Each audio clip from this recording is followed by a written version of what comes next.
going.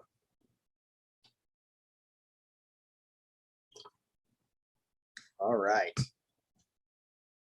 Well, welcome everyone to our day 4 presentation. And let's just open with a word of prayer.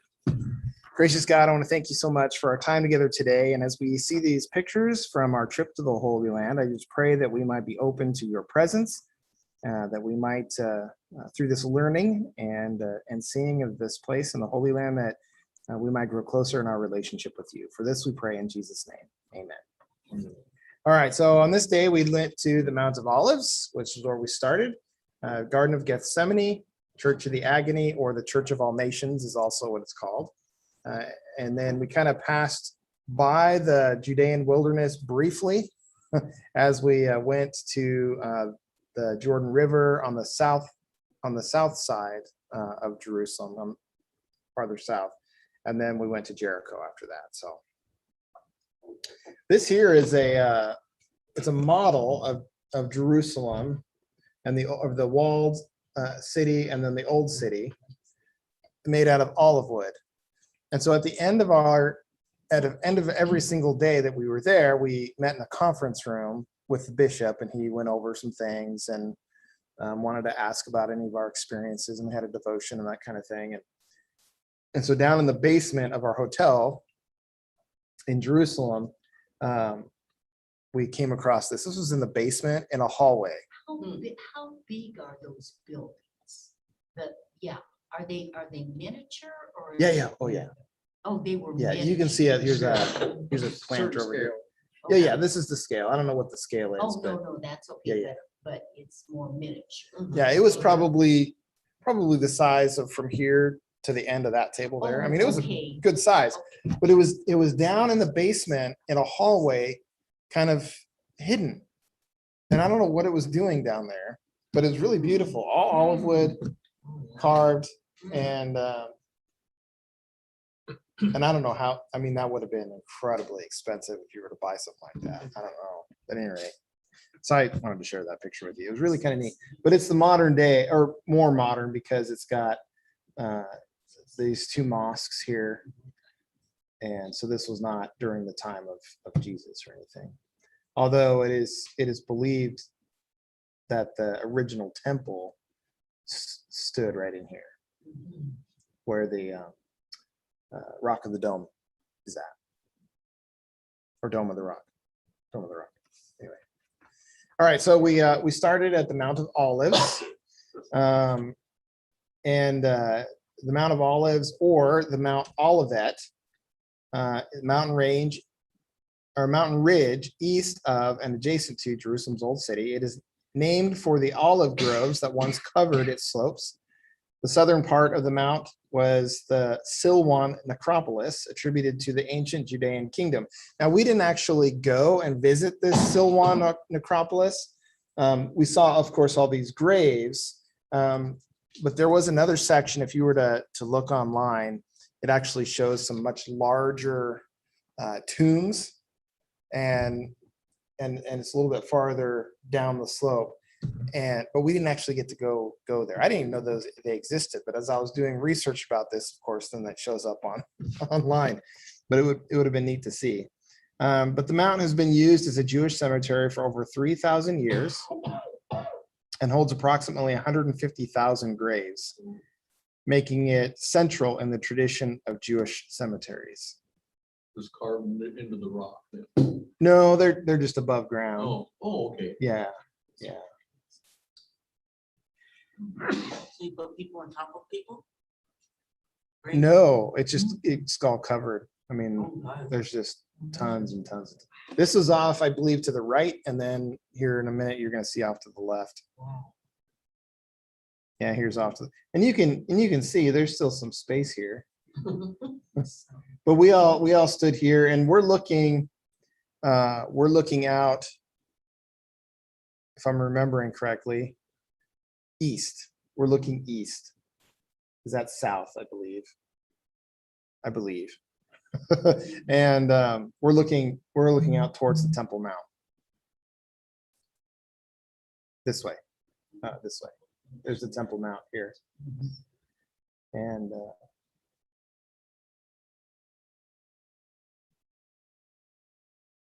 Okay, so I was really intrigued by the rocks, right? That they have all over here. And I remember him explaining it to us, but I don't remember what he said. So I looked it up. Do you remember what he said? No. No. I was hoping that you did, And I so, don't remember either, but I had some significance. yeah. So one side I looked up says leaving stones or pebbles on a grave is an ancient Jewish tradition, but its origins are unclear. It is not a commandment, rather a custom or tradition. So there's nothing in the scriptures that has it, but it's a tradition that's, thousands of years old. What was, I don't remember what the square at the end of it was significant for either. I'm assuming was just a place to burn candles because that's Oh, what they that have could in there. be. Yeah. Let's see. It is its origins are unclear. It is not a, yeah, I said that. So there have been many different interpretations over time as to what this practice actually means. I've read some places where it talked about that you put the stones in lieu of flowers because flowers, they decompose and they don't last forever, but rocks, they'll last forever. And, there's some ideas and talks about just the tradition of stones as memorials, because all throughout Scripture you'll see when they crossed the Jordan River for the first time, Jonathan had them do mounds of stones as an altar to the Lord. And so mounds of altars in the time of the Jewish people were just, piles of stones. One other place I read said that it was kind of a symbol of telling the dead to stay put. Just a reminder, because stones laying on top. I don't know how true that is. Makes a good story. It does make a good story. Stay put. So, but it was interesting to see that. But you can just, look at all this. All along here and then just all the way down the hill. Thousands and thousands of them. Okay, so I just thought this was just a beautiful shot of the Temple Mount. This is the Kidron Valley.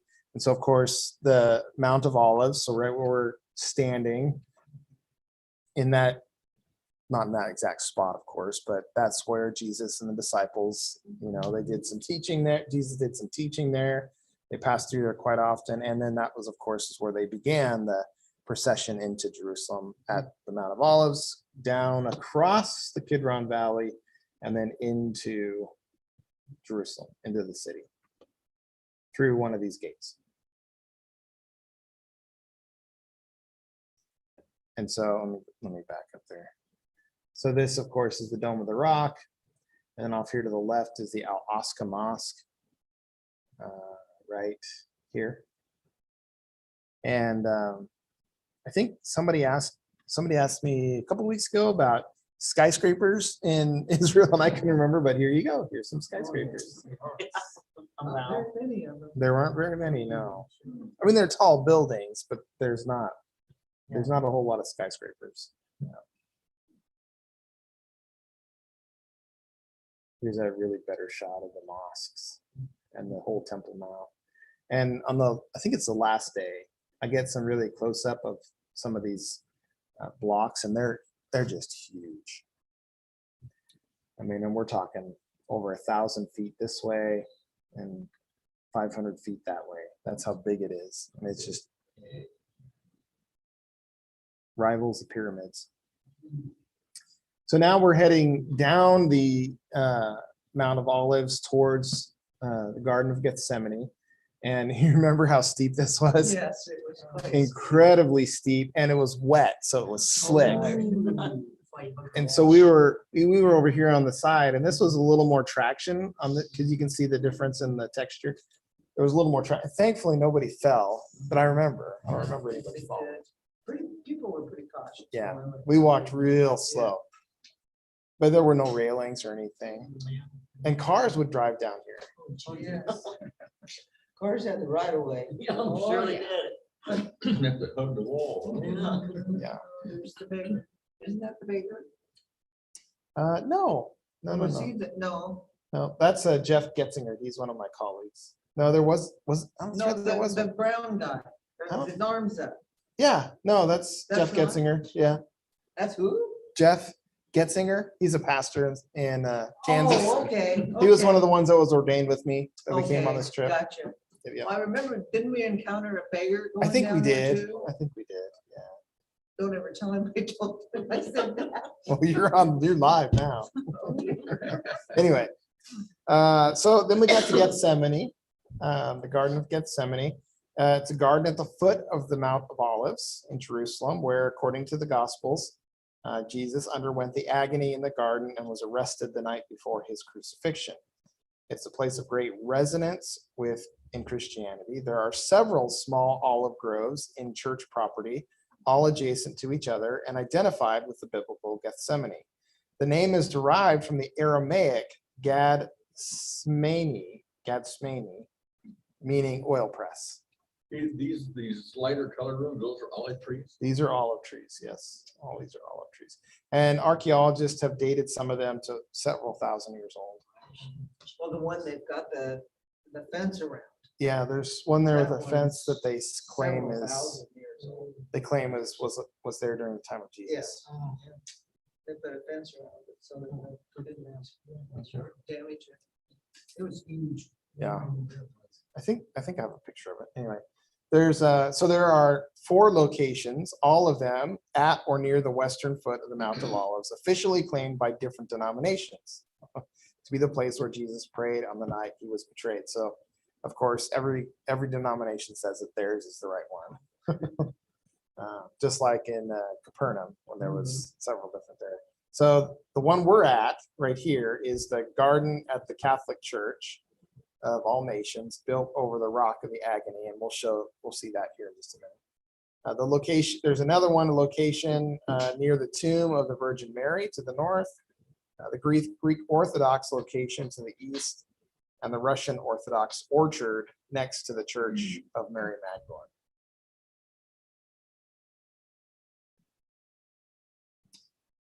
But it's really pretty, and I guess somebody this morning said, I didn't imagine that's what it would look like, but I kind of did, I guess. Maybe not with the paths, the nice manicured paths, but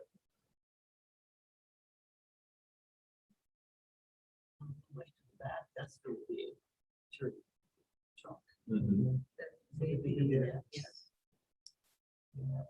and I know I'm missing some pictures.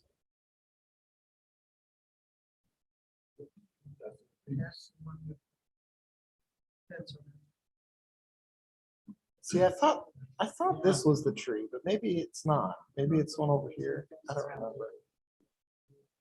That definitely doesn't have a.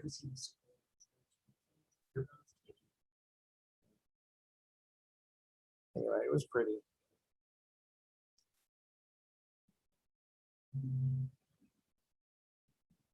And then this, of course, was the Temple Mount from the location where we were looking up rather than from the tall mountain. All right, so this was interesting. So here you can see this gate, and it's blocked in. That's called the Golden Gate, or the Shushan Gate. It's the only eastern gate of the Temple Mount and one of only 2 that used to offer access into the city from that side. It has been walled up since medieval times, and the date of its construction is disputed, and no archaeological work is allowed at the gatehouse. But opinions are shared between a late Byzantine and an early Umayyad date. If the Golden Gate does preserve the location of the Shushan Gate, which is only a presumption with no archaeological proof, this would make it the oldest of the current gates in the Jerusalem's old city walls. Jewish and Christian tradition attributes its construction to King Solomon, but there is no archaeological or historical evidence of it being that old.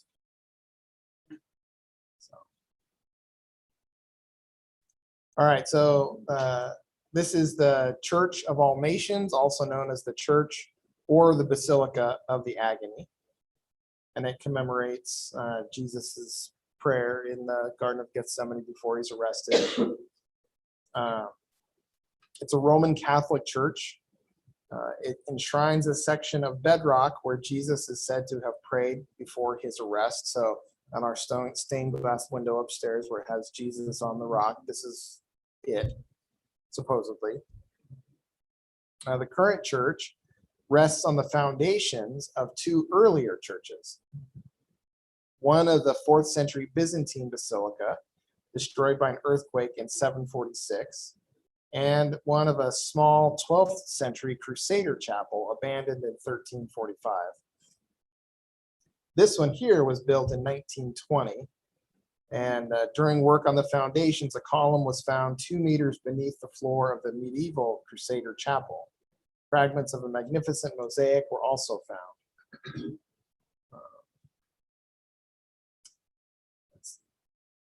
Yeah, so this was constructed between April 19th, 1922 and June 1924. Now it's kind of hard to tell from this, and all my pictures that were taken in here were really kind of blurry, unfortunately. But the door was open, so there's a lot of light in here. But when the front door was closed, all this purple stained glass was meant to give it an atmosphere of kind of somber and dark, as though it was night.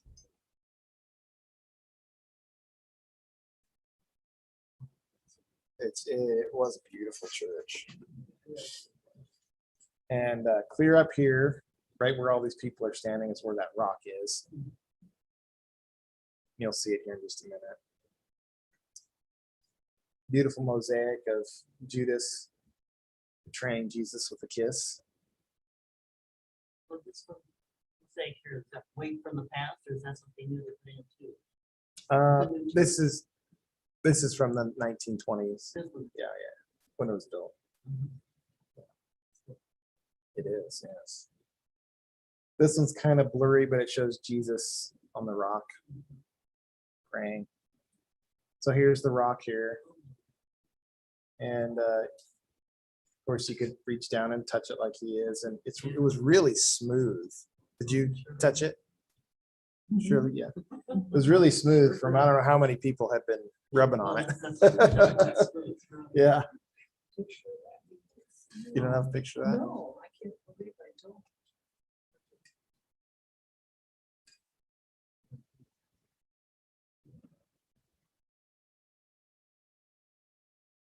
Of course, the stars, right?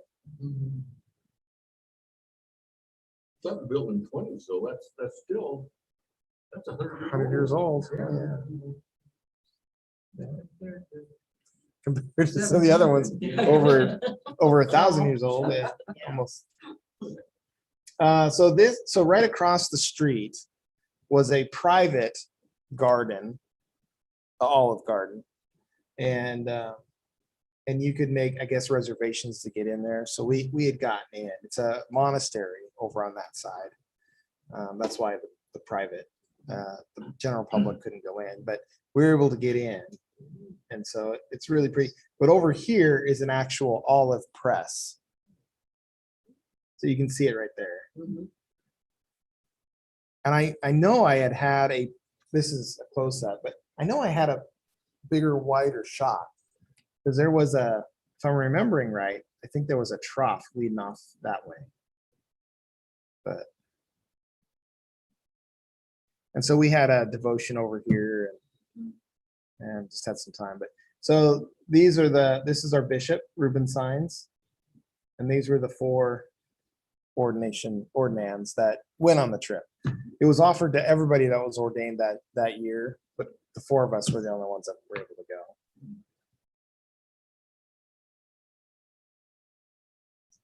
So this here is the Damascus Gate.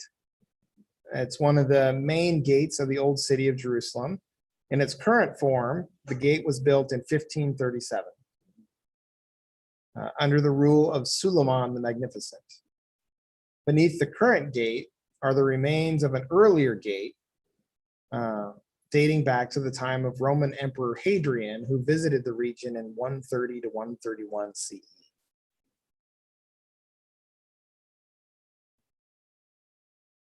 And this is just a part of the wall I thought was really cool. There's a slit here. I don't know. I want to say that was for either arrows or hot oil. on people who were trying to storm the walls.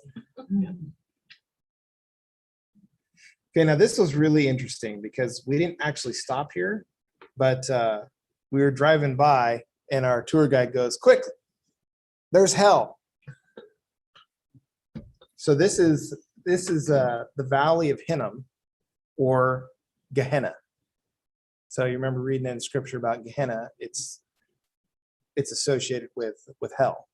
And so here's some history. So Gehenna, the Aramaic name of the Valley of Hinnom, or Gehinnom, is a corresponding geographical term modified in the process of translation of the Hebrew Bible.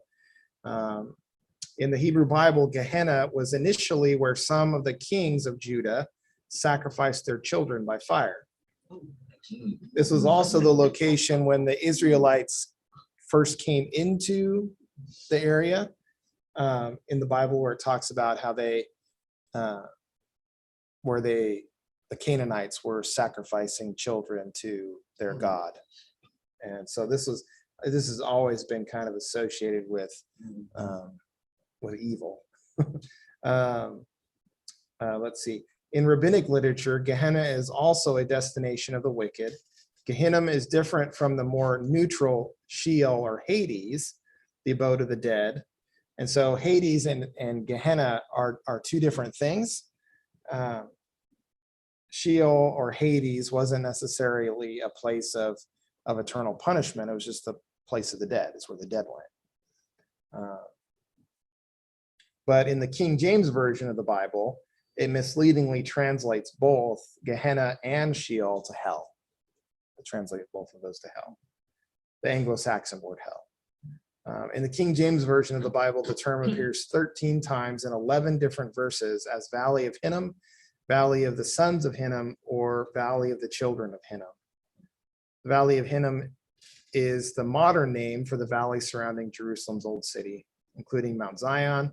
From the west and south, it meets and merges with the Kidron Valley, the other principal valley around the Old City. The traditional explanation that a burning rubbish heap in the Valley of Hinnom south of Jerusalem gave rise to the idea of a fiery Gehenna of judgment is attributed to Rabbi David Kimhi's contemporary commentary on Psalm 27:13, circa 1200 AD. But there's a lot of people who dispute whether or not that was true. So you might have heard that Jesus was crucified over close to the area where they had just a continually burning pile of rubbish where the trash heap was at. This is kind of where that's attributed to being, which is, so there's some people who talk about hell in the Bible, and that really it wasn't referencing maybe necessarily an actual place of eternal punishment, but maybe referencing this trash heap that was constantly burning. So I don't know, but anyway, it was interesting, but we just drove by it. And the other interesting fact about this too is that, it's nice and green and pretty up here, like it's a park, but as you go farther down, and you can kind of see it here, it turns a little bit more rocky, and there's some caves down in this area. And I read somewhere that, it kind of reminds them of the easy path to hell, right? So some things, they start out really nice and pretty, but it can lead to really nasty surprises, nasty things like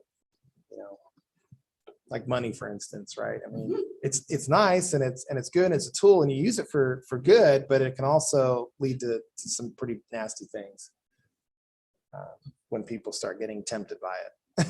So, but I thought that was kind of interesting. All right, so we continue. We're heading down south of Jerusalem to the Jericho area, and so we kind of pass through what's now called the wilderness. And so this is kind of the area where Jesus would have spent his 40 days in the wilderness. It's a little bit green right here, but the farther south we went, the more dry it got and more barren it got. And it really was wilderness. There's no trees. It's desert, rocky desert. And then we ate lunch. And I wanted to take a picture of all this because there were cats just everywhere. and all throughout Israel. But this was really stark. And they're all feral. Yeah, oh, yeah. Yeah, they're all feral. They were looking for food, but they were really nice. They wanted you to pet them, but they were kind of gross looking and a little mangy. Yeah, No shots. no, No. You didn't want to get scratched. or- Yeah, that's right. not by one of those. They was good. The food was pretty good. I think this is the place where we had hamburgers. Is what Judy was saying this morning, maybe, but they didn't taste quite right. No, they did not. And it was just because they used different spices. I mean, they had a lot of American food there for tourists, I'm sure, but Maybe they were cats. they didn't taste right. It tasted different. Yeah, It they, tasted were- yeah, different kind of meat. Yes. But they had falafel here too, and the falafel was really good. I like falafel. I didn't know that's what it was that I was eating. Okay, what is? They're like these, like hush puppies. Yeah. You've had hush puppies. They're like hush puppies, but it's green. It's made out of something else. It's made out of like Oh, nice. I forget what it's made out of. I'll look that up real quick. Seaweed maybe?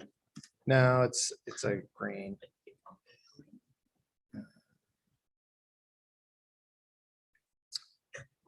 I'll find it here. Chickpeas. Made out of chickpeas. Yep. Chickpeas, garlic, cumin, coriander, pepper, parsley, cilantro. I mean, it was really good. I liked it. So anyway. All right, so then we went, so this is the Jordan River. So you remember a couple weeks ago, we looked at the Jordan River in the northern part of Israel, and it was all green and really beautiful. And that's where we did the Remember Your Baptisms. But here, this is more closely where Jesus would have been baptized. And they do baptisms here, but you can see the difference in the water. This is a lot more brown and gross. Yeah. So they weren't anybody doing baptisms there at that time, but it was interesting. There were I don't remember if you saw them or not, but there's some kind of bleachers over here to the right, and they kind of went down a little ways for people, I suppose, watching. And there were two Israeli or two police officers there. I don't know if they were Israeli or not. I think this is the Palestinian area, so they must have been Palestinian. But they were in full military garb and machine guns. They're sitting over there eating like nothing was going on while the tourists were walking around. But right across, so this is Jordan right here, the country of Jordan. You can see the Jordanian flag. So just right across the river.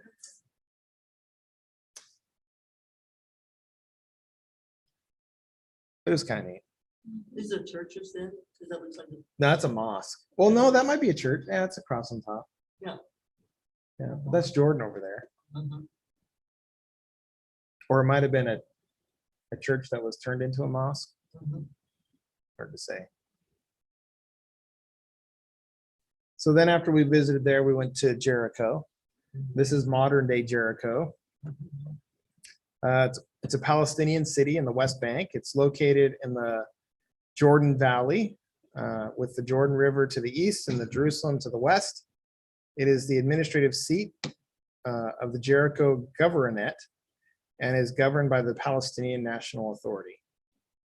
It is believed to be one of the oldest inhabited cities in the world and the city with the oldest known protective wall in the world. Jericho is located 258 meters or 846 feet below sea level in an oasis in Wadi Quilt in the Jordan Valley, which makes it the lowest city in the world.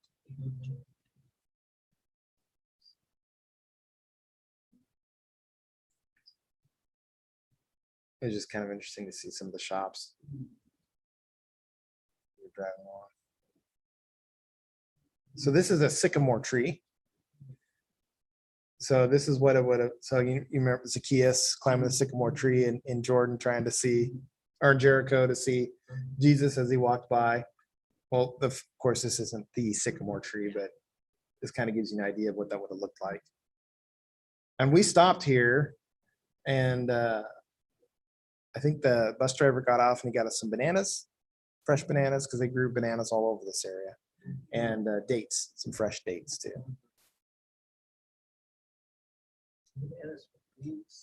They were really good because they weren't frozen and transported thousands of miles. No, they were pretty small. They were small bananas. Yeah. But not the tiny ones. No. Okay, so this is the kind of the ruins of the Old Jericho. Let's see, believed to be the oldest city in the world. The archaeologists have unearthed the remains of more than 20 successive settlements in Jericho. And so you remember when we were at Megiddo, and how Tel Megiddo was kind of a hill but it wasn't really a natural hill. It was a hill because there were successive civilizations built on top. That's kind of what we got here. There were 20 successive settlements in Jericho, the first of which dates back 11,000 years, 9,000 BC, almost to the very beginning of the Holocene epoch of Earth's history. That's a long time ago. These were some grain silos. All right, so I don't know if you can see up here, there's a monastery, and these cable cars are going up to it. That's the only way to get up there. And this whole ridge here is called the Mount of Temptation. And it's said to be the hill in the Judean desert where Jesus was tempted by Satan in the wilderness. And the monastery up here is a Greek, it's called the Monastery of the Temptation. It's a Greek Orthodox monastery. It was built on the slopes of the Mount of Temptation, 350 meters above sea level, situated along a cliff overlooking the city of Jericho in the Jordan Valley. You can kind of get a little bit better view of it right here. We didn't go up there, of course, but you could see it.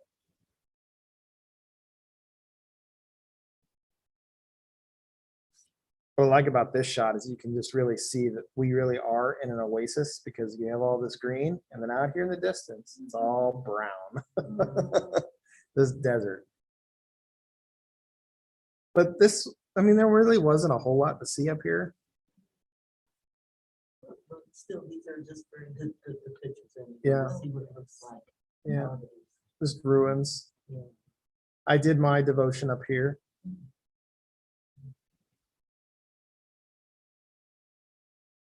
So here's one of the excavation sites, and I suppose you had to be an archaeologist in order to see well, the layers that were there. But okay, now this is really interesting here. See this tower? This is called the Tower of Jericho. It's 8.5 meters tall, or 28 feet. It's a stone structure built in the pre-pottery Neolithic period, around 8,000 BC. It's among the earliest stone monuments of humanity. So that's 10,000 years old. Tower was constructed using undressed stones with an internal staircase of 22 steps. Canonical in shape, the tower is 30 feet in diameter at the base and rising to 23 feet at the top, with walls approximately 5 feet thick. The construction of the tower is estimated to have taken 11,000 working days. At least. Recent Yeah. manual labor. Recent studies by Rand Barkai and Roy Liren from Tel Aviv University have suggested astronomical and social purposes in the construction of the tower, showing an early example of archaeoastronomy. They used computer modeling to determine that the shadow of nearby mountains first hit the tower on the sunset of the summer solstice and then spread across the entire town. No burials were found, and suggestions of it being a tomb have been dismissed. So they didn't believe this was an actual tomb. Most of what I read about it said that it's believed to have been a social construct to help people come together in community, because this was about the time when people were leaving some of their hunter-gatherer and starting to settle and do agriculture. And so this was kind of a way to bind the community together. Close-up shot.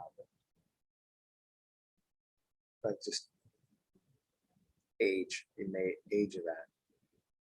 And I think this was the pit down into where we were looking.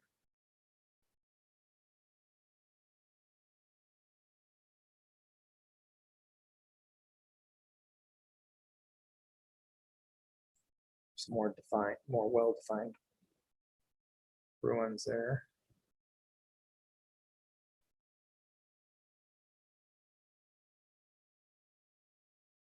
I think here you can kind of see a little bit more of the layers.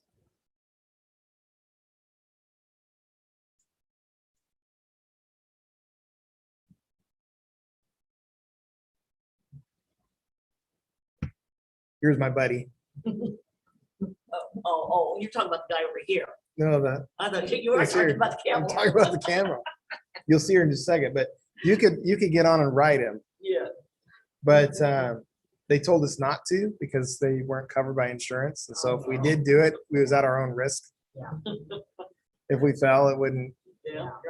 Yeah, you're on your own. They're pretty tall, aren't they? Well, here you go. There it is. Oh. Did you get kissed? That one was Shirley there, yeah. So yeah. So after this, he put his head on your shoulder, and then he would go over and give you a kiss. Oh, I didn't- did you get kissed? I just got the one on the shoulder because I deleted the one on the kiss. Oh. It was cool. I mean, the kiss wasn't the picture. I mean, the expression on my face was absolutely horrible. Yeah. I didn't want the kiss, so I got away from the camera right after. Well, I really got a kiss that was better, shocking, but And- anyway.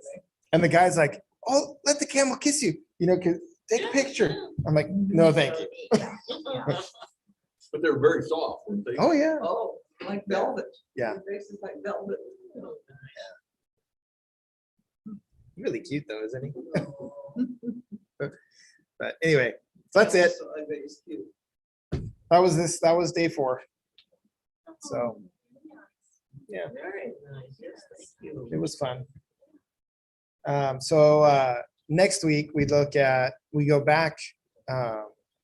We start at the Wailing Wall, and then go up to the Temple Mount, and then we walk the Via Dolorosa all the way to the Church of Holy Sepulchre, where there's where at least that location says is the place where Jesus was crucified, and then where his burial spot is. So, and then we visit after that. We visit a second site that is believed to have been an actual place. So. Oh, you are afraid that.